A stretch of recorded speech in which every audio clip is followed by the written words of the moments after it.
Assalamualaikum warahmatullahi wabarakatuh. Salam sejahtera untuk sahabat-sahabat pengawas pemilu. Salam kenal, saya Ura Juliansa, Ketua Bawaslu Kabupaten Kuburaya, ingin menyampaikan materi mengenai kajian penanganan pelanggaran pada pemilihan kepala daerah tahun 2020. Kita sebagai pengawas pemilu harus tangguh dan unggul dalam menegakkan keadilan pemilu.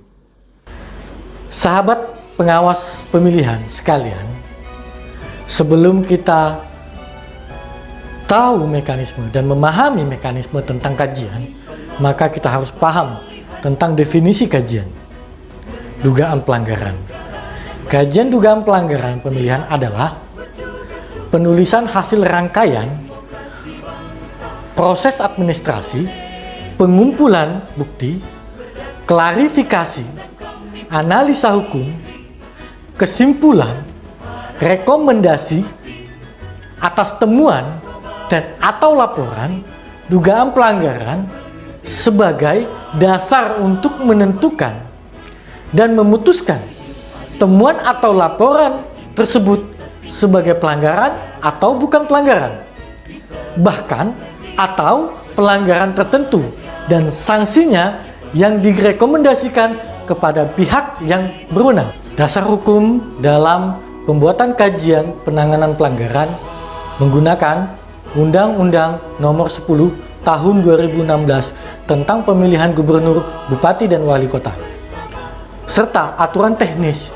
Dan dalam mekanismenya adalah Perbawaslu Nomor 14 Tahun 2017 tentang penanganan laporan pelanggaran pemilihan gubernur dan wakil gubernur, bupati dan wakil bupati, serta wali kota dan wakil wali kota.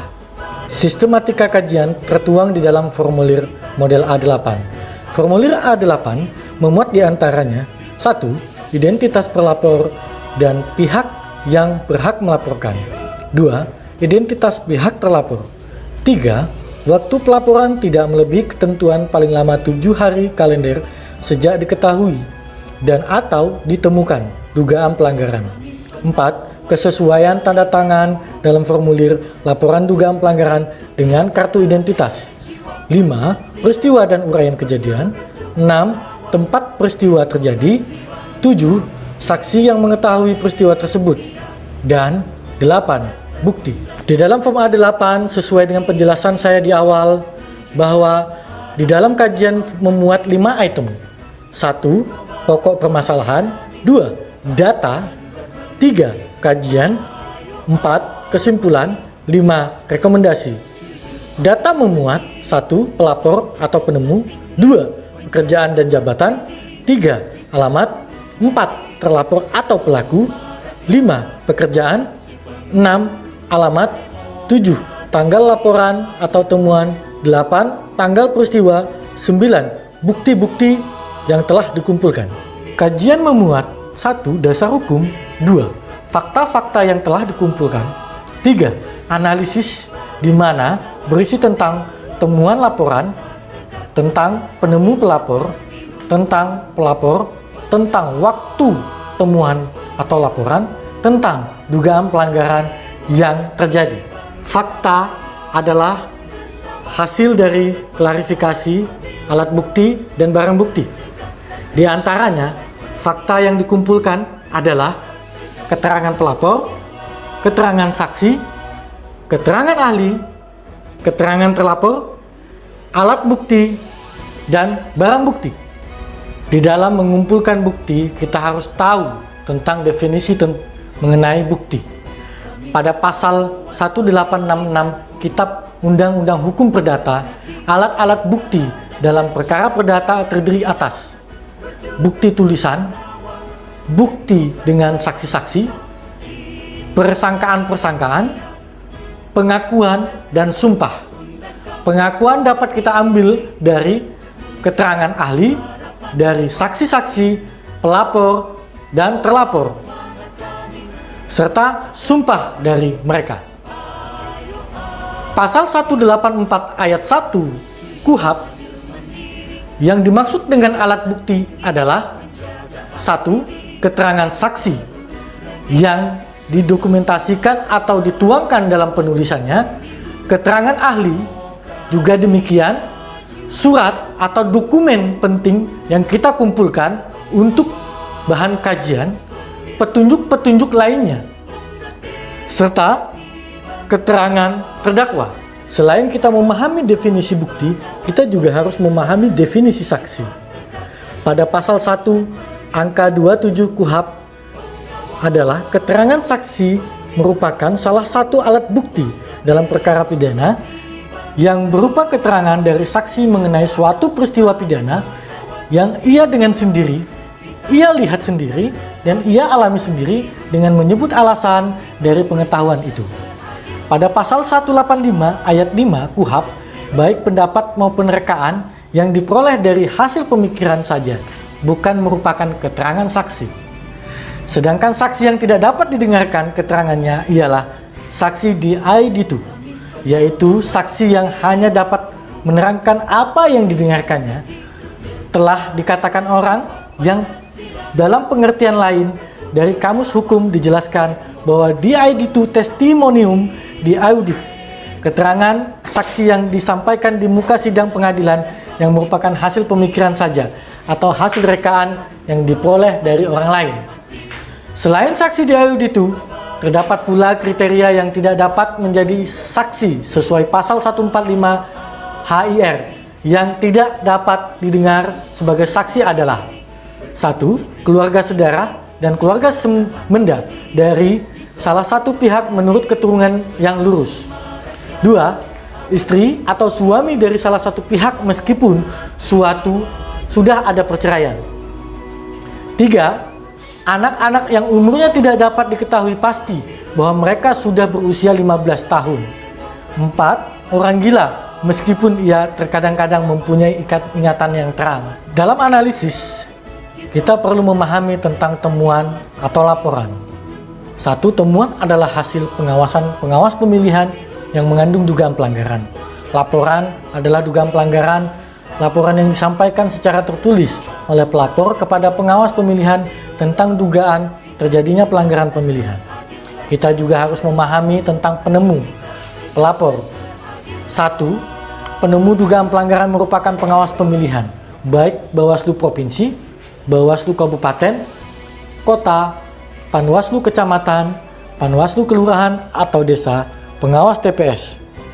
2. Pelapor adalah orang yang berhak melaporkan kasus dugaan pelanggaran pemilihan yang terdiri dari warga negara Indonesia yang mempunyai hak pilih, pemantau pemilihan, dan atau peserta pemilihan.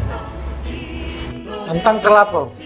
Terlapor adalah orang yang melakukan dugaan pelanggaran atau pihak terkait yang melakukan dugaan pelanggaran. Hal ini yaitu warga negara Indonesia yang memiliki hak pemilihan setempat. 2. Penyelenggara pemilu dan atau peserta pemilihan, yaitu tim kampanye dan atau pasangan calon. Tentang dugaan pelanggaran, pada materi sebelumnya sudah jelaskan, saya hanya mengulang kembali sedikit. Yaitu pertama, kode etik. Kode etik adalah pelanggaran yang dilakukan oleh penyelenggara pemilihan terhadap etika perilaku penyelenggara pemilihan yang berpedoman pada sumpah dan atau janji sebelum menjalankan tugas sebagai penyelenggara pemilihan. Kedua, administrasi. Pelanggaran administrasi adalah pelanggaran yang meliputi pelanggaran tata cara, prosedur, dan mekanisme yang berkaitan dengan administrasi pelaksanaan pemilihan dalam setiap tahapan penyelenggaraan pemilihan. 3. Tindak pidana.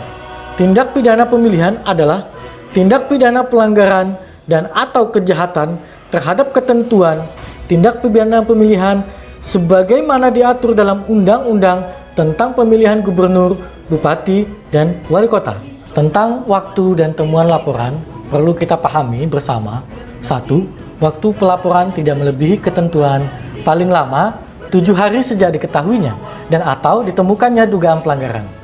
2. Hari temuan dugaan pelanggaran pemilihan dihitung sejak hari saat pengawas pemilihan mengetahui dan atau menemukan dugaan pelanggaran pemilihan dan tidak melebihi ketentuan paling lama 7 hari sejak diketahuinya dan atau ditemukannya dugaan pelanggaran. Sesuai dengan pasal 26 Perbawaslu 14 tahun 2017. Kesimpulan yang perlu kita ketahui bersama adalah 1. Hasil kajian terhadap dugaan pelanggaran pemilihan dituangkan dalam formulir model A8 dikategorikan sebagai berikut. A. Pelanggaran pemilihan. B. Bukan pelanggaran pemilihan atau sengketa pemilihan. Yang kedua, pelanggaran pemilihan sebagaimana dimaksud pada ayat 1 huruf A meliputi A. Pelanggaran kode etik penyelenggara pemilihan. B. Pelanggaran administrasi pemilihan dan atau tindak pidana pemilihan. Rekomendasi yang kita sampaikan ketika kita sudah selesai membuat kajian. Pertama, ketika ada dugaan pelanggaran atau ada terjadinya pelanggaran yang dilakukan oleh penyelenggara pemilu, bisa disampaikan ke DKPP karena ini terkait dengan pelanggaran kode etik. Terkait administrasi yang dimana terjadi dugaan pelanggaran baik tata cara, mekanisme, dan peraturan, itu dapat dilanjutkan ke rekomendasi, disampaikan rekomendasi kepada pihak KPU dan pihak PPK serta pihak PPS. Untuk tindak pidana, dugaan yang dilanggar terkait dugaan pidana pemilu atau pemilihan, itu bisa disampaikan langsung kepada Bawaslu Kabupaten maupun Bawaslu Provinsi untuk ditindaklanjuti dengan direkomendasikan ke Gakumdu. Demikian materi yang saya sampaikan untuk para sahabat pengawas pemilihan. Mudah-mudahan ini pembelajaran buat kita bersama. Semangat dan tetap menjaga integritas. Salam cegah, awasi, tindak. Bersama rakyat, awasi pemilu. Bersama Bawaslu, kita tegakkan keadilan pemilu.